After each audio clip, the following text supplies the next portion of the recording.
Assalamualaikum warahmatullahi wabarakatuh. Selamat pagi anak-anakku kelas 11. Apa kabar? Pak Agung doakan agar kalian dalam keadaan sehat walafiat.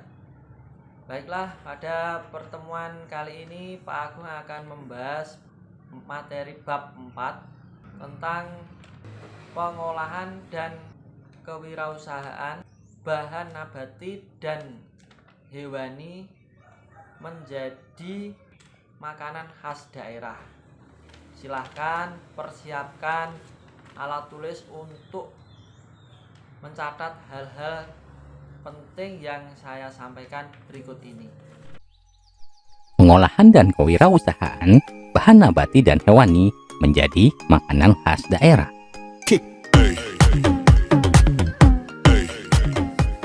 Namun sebelum mulai, jangan lupa untuk klik like, share, dan subscribe. Perencanaan usaha makanan khas daerah. Ide dan peluang usaha makanan khas daerah. Kegiatan pengolahan produk makanan daerah saat ini merupakan salah satu usaha yang sangat menjanjikan bagi masyarakat. Oleh karena potensi sumber daya alam di Indonesia cukup potensial untuk diolah menjadi makanan khas daerah. Dalam menciptakan peluang usaha pengolahan makanan khas daerah, banyak faktor yang mempengaruhinya. Di antaranya ide usaha, resiko usaha, keberhasilan dan kegagalan, dan pemetaan peluang usaha. Sumber daya yang dibutuhkan untuk membuat usaha makanan khas daerah adalah A. Men atau manusia, B. Money atau uang, C. Material atau bahan, D. Mesin atau peralatan, E. Metode atau cara kerja, dan F. Market atau pasar, G. Informasi. Untuk menghindari resiko bangkrut, harus direncanakan strategi pemasaran usaha makanan yang tepat. Beberapa strategi yang dapat dilakukan: A. Buatlah nama untuk bisnis makanan semenarik mungkin. B. Perkenalkan usaha olahan makanan kepada masyarakat. C. Berikan potongan harga untuk acara tertentu, contoh pada saat grand opening, ulang tahun usaha tersebut, dan lain sebagainya. D. Membangun jaringan dengan usaha lain yang dapat mendukung usaha makanan yang dibuat. E. Menciptakan inovasi pada menu-menu yang ditawarkan untuk menghindari kejenuhan konsumen minimal 6 bulan sekali. F. Meningkatkan kualitas pelayanan bagi para konsumen. Perhatikan waktu penyajian makanan, kualitas cita rasa makanan, serta kebersihan dan keamanan tempat usaha. Seorang yang akan memulai usaha makanan khas daerah sebaiknya membuat perencanaan yang disusun dalam sebuah proposal. Isi proposal meliputi penjelasan tentang A. Visi dan misi, B. Tujuan kegiatan usaha, C. Maksud kegiatan usaha, D. Profil usaha makanan khas daerah, E. Strategi pasar, F. Analisis SWOT sebagai kelayakan usaha, G. Proses produksi. Penerapan sistem produksi makanan khas daerah berdasarkan daya dukung daerah. Makanan khas daerah adalah makanan yang biasa dikonsumsi di suatu daerah. Karakter masakan di suatu daerah biasanya mencerminkan karakter masyarakatnya. A. Di daerah pegunungan, karena iklim pegunungan yang dingin dan menghasilkan bahan pangan berupa sayur mayur. Umumnya, olahan masakannya berbahan dasar sayur yang disajikan dalam suhu panas dengan rasa pedas, dengan tujuan untuk menghangatkan badan. B. Di daerah pantai, maka olahan makanannya banyak menggunakan hasil laut. Namun, seiring dengan perkembangan zaman, kontak dengan orang dari luar daerah semakin tinggi, sehingga melahirkan banyak jenis makanan baru. Makanan khas daerah memiliki ciri khas dan karakter tertentu, seperti misalnya masakan dari Jawa Barat. Jawa Barat merupakan daerah pegunungan yang banyak menghasilkan berbagai jenis sayur mayur. Masyarakat Jawa Barat lebih suka makan sayur mayur muda yang masih mentah secara langsung dalam bentuk lalap mentah yang disantap bersama sambal. Olahan sayuran yang masih mentah disebut karedok, sedangkan yang matang disebut gado-gado.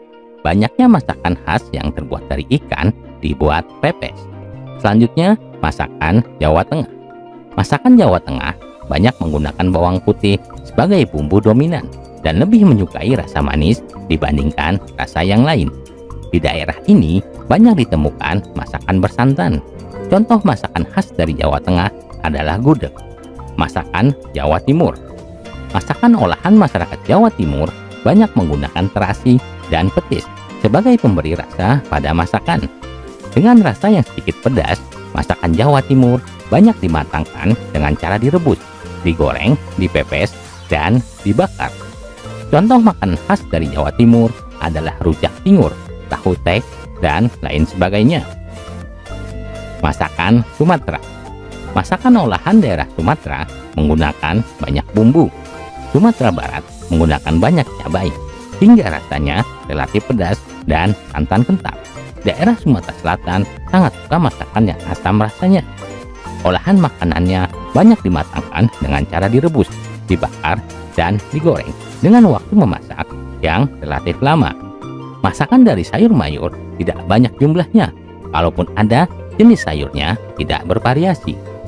Sayur yang sering dipakai antara lain daun singkong, kacang panjang, buncis, dan nangka muda. Contoh makanan khas dari Sumatera adalah rendang, empek-empek, tempoyak, keripik sanjay, dan lain sebagainya. Makanan khas dari Sulawesi. Masakan olahan daerah Sulawesi banyak menggunakan ikan dengan rasa asam pedas. Contoh makanan khas Sulawesi adalah bubur jagung, kadedo, palumar, upepoi, utakelo, dan lain sebagainya. Dalam mengolah makanan, ada 3 teknik pengolahan untuk membuat makanan khas daerah, yaitu teknik memasak basah, teknik memasak kering, dan teknik memasak dengan minyak. Teknik memasak basah antara lain merebus, menyetup, braising, mengukus, mentim, memblansir. Sedangkan teknik memasak kering antara lain 1. Memanggang, 2. Mengepan atau mengopen, 3. Mengongseng atau menyangan. Untuk teknik memasak dengan minyak antara lain 1. Menumis, 2. Menggoreng. Selain metode memasak yang telah diterangkan di atas, ada beberapa istilah yang dipergunakan dalam pengolahan makanan, yaitu 1. Memfilir, 2. Meladir, 3.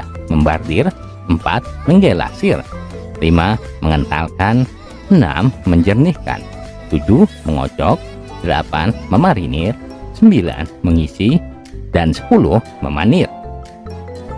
Beberapa hal yang perlu diperhatikan dalam menjaga keamanan kerja di dapur antara lain, peralatan listrik harus dalam kondisi baik dan letaknya tidak dekat dengan air, penerangan ruangan cukup, dan lantai tidak licin. Upayakan semua pisau tajam. Pisau yang tajam lebih aman dan tidak membutuhkan tenaga untuk menekan dan menghindari meleset pada waktu memotong. Pakailah talenan pada saat memotong, jangan memakai lapisan meja metal. Pakailah serbet sebagai alas talenan supaya tidak licin.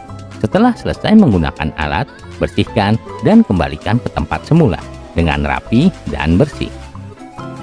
Makanan khas daerah pada masa lampau biasanya dikemas dengan menggunakan kemasan tradisional seperti kendil dari tanah liat, anyaman daun pisang, daun kelapa, daun pisang, kelobot jagung, daun kelapa atau enau, daun jambu air, daun jati, dan lain sebagainya. Sesuai dengan kemajuan zaman teknologi dan kebutuhan manusia, produk kemasan pun berkembang terus-menerus. Saat ini, makanan khas daerah banyak dikemas menggunakan kertas, plastik, kaca atau gelas, aluminium foil, dan ada pula yang dikombinasikan dengan kemasan tradisional.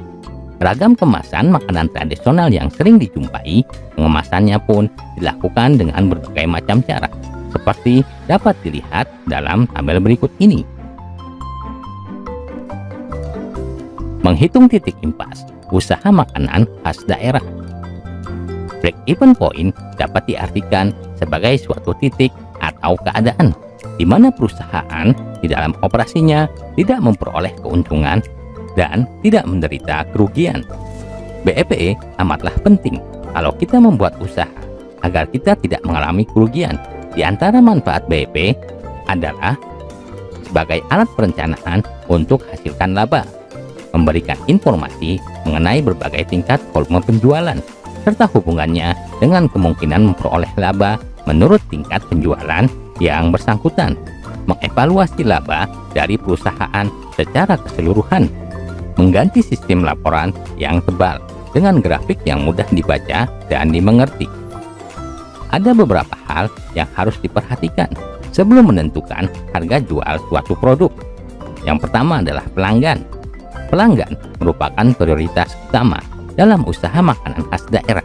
Jadi, pastikan bahwa harga jual yang ditetapkan akan dapat diterima oleh pelanggan.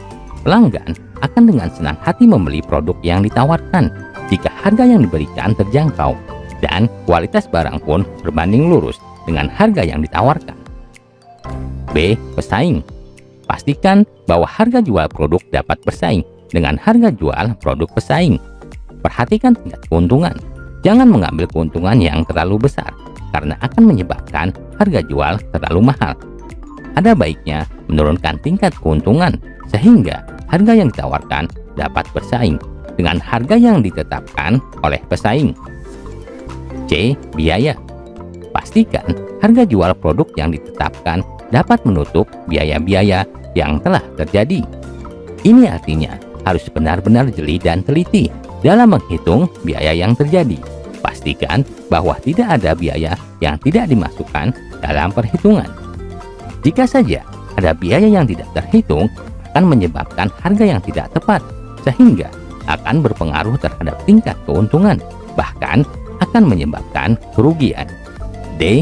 Kemanfaatan untuk usaha. Harga jual yang ditetapkan dinilai pantas jika harga dapat memberikan keuntungan yang diharapkan. Seandainya saja keuntungan yang diharapkan dapat tercapai, akan mempermudah dalam mengembangkan usaha yang sudah dirintis. Dalam menghitung break-even point, diperlukan komponen perhitungan dasar seperti berikut ini. A.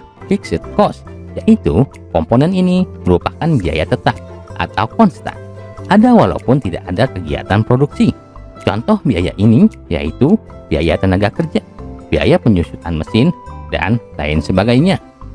B. Variable cost. Komponen ini merupakan biaya per unit yang sifatnya dinamis, tergantung dari tindakan volume produksinya. Jika produksi yang direncanakan meningkat, berarti variable cost pasti akan meningkat. Contoh biaya ini yaitu biaya bahan baku, biaya listrik, dan lain sebagainya. C. Selling price. Komponen ini adalah harga jual per unit barang atau jasa yang telah diproduksi. Promosi produk hasil usaha makanan khas daerah.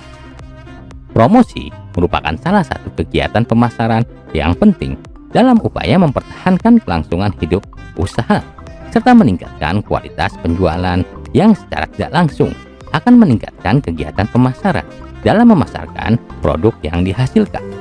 Untuk mengkomunikasikan produk ini perlu disusun strategi yang disebut dengan strategi promosi yang terdiri dari 4 komponen utama, yaitu periklanan, promosi, penjualan, publisitas, dan penjualan tatap muka.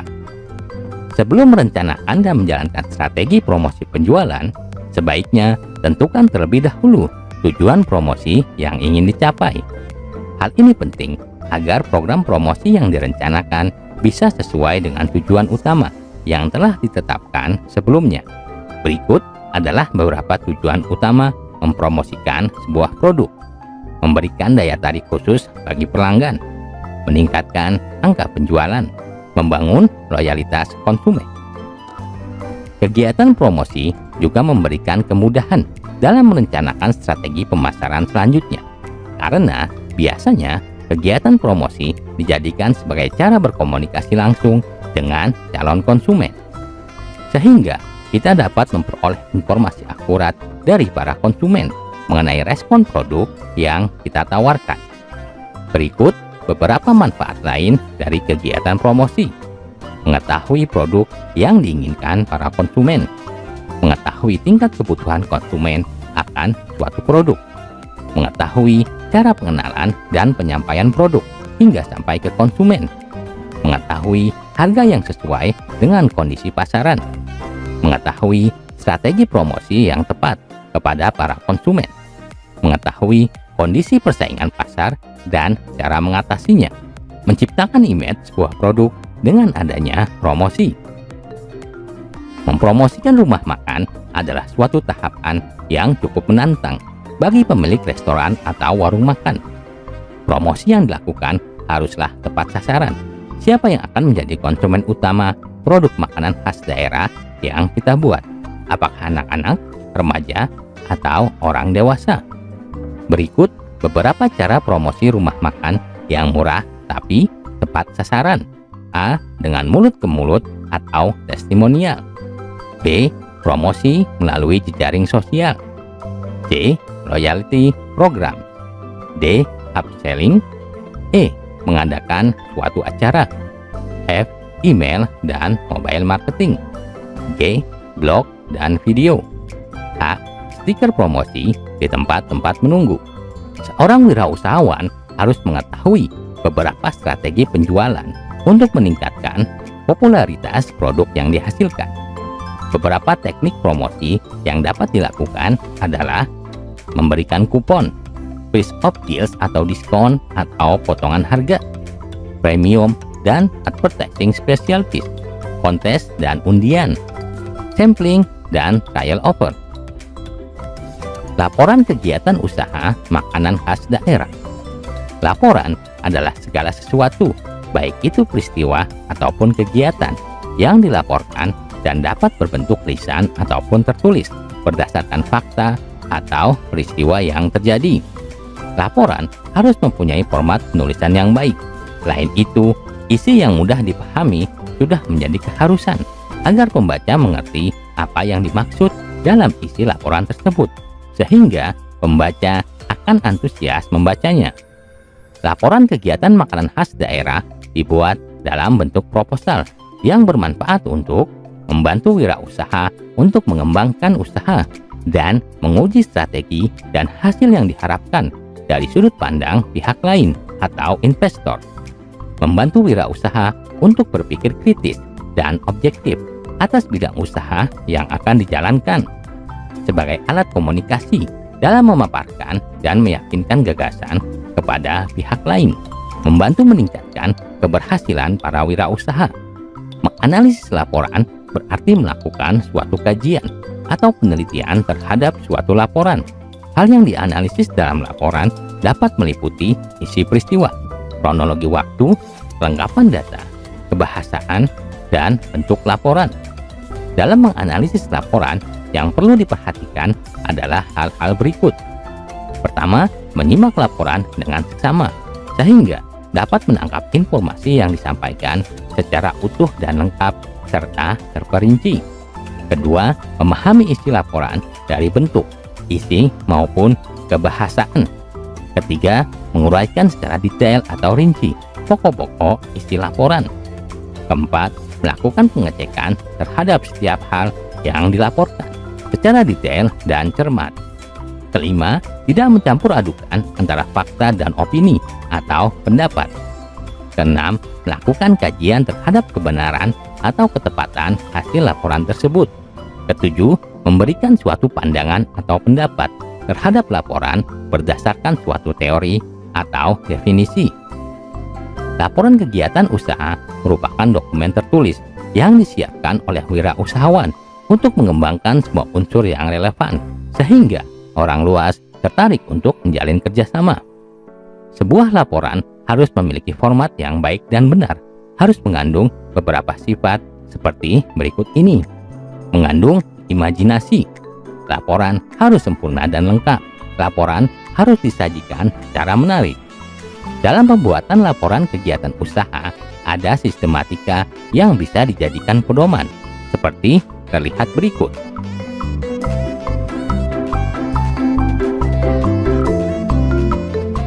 Demikianlah video book rangkuman materi pelajaran prakarya dan kewirausahaan. Sampai jumpa di video lainnya. Jangan lupa untuk klik like, share, dan subscribe.